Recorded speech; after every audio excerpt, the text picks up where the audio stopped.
পহেলা বৈশাখকে কেন্দ্র করে দেশজুড়ে উৎসবের আমেজের মধ্যেই নতুন করে আলোচনায় এসেছে শেফ হেজনা এর দেশে ফেরার সম্ভাবনার খবর।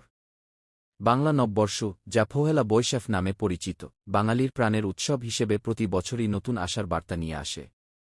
এই বিশেষ সময়ে তার দেশে ফেরার গুঞ্জন রাজনৈতিক অঙ্গনে যেমন উত্তেজনা তৈরি করেছে, তেমনি সাধারণ মানুষের মধ্যেও কৌতূহল বাড়িয়েছে।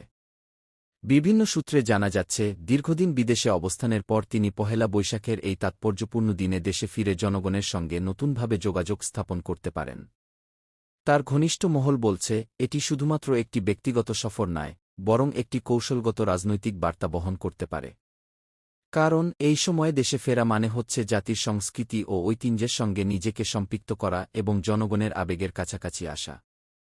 রাজনৈতিক বিশ্লেষকরা মনে করছেন, এই সম্ভাব্য প্রত্যাবর্তন দেশের রাজনীতিতে নতুন সমীকরণ তৈরি করতে পারে। বিশেষ করে বর্তমান রাজনৈতিক পরিস্থিতিতে তার উপস্থিতি দলীয় নেতাকর্মীদের মধ্যে নতুন উদ্দীপনা সৃষ্টি করতে পারে। অনেকেই মনে করছেন, তার এই সিদ্ধান্ত দলকে পুনরায় সংগঠিত করতে এবং ভবিষ্যৎ রাজনৈতিক কৌশল নির্ধারণে গুরুত্বপূর্ণ ভূমিকা রাখবে। অন্যদিকে বিরোধী দলগুলোর পক্ষ থেকে বিষয়টি নিয়ে সতর্ক প্রতিক্রিয়া দেখা যাচ্ছে। তারা বলছে, দেশে ফিরে আসা একটি স্বাভাবিক অধিকার হলেও এর পেছনে যদি কোনো রাজনৈতিক উদ্দেশ্য থাকে, তাহলে তা জনগণের সামনে পরিষ্কার করা উচিত। একই সঙ্গে তারা সুষ্ঠু ও শান্তিপূর্ণ রাজনৈতিক পরিবেশ বজায় রাখার আহ্বান জানিয়েছে।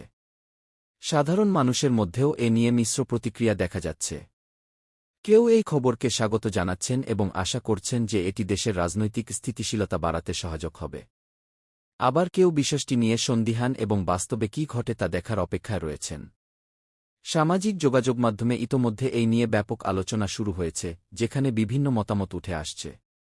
সব মিলিয়ে পহেলা বৈশাখের মতো একটি গুরুত্বপূর্ণ সাংস্কৃতিক উপলক্ষে শেখ হাসিনার সম্ভাব্য দেশে ফেরা শুধুমাত্র একটি ব্যক্তিগত ঘটনা নয়, বরং এটি দেশের রাজনৈতিক ও সামাজিক প্রেক্ষাপটে বড় ধরনের প্রভাব ফেলতে পারে।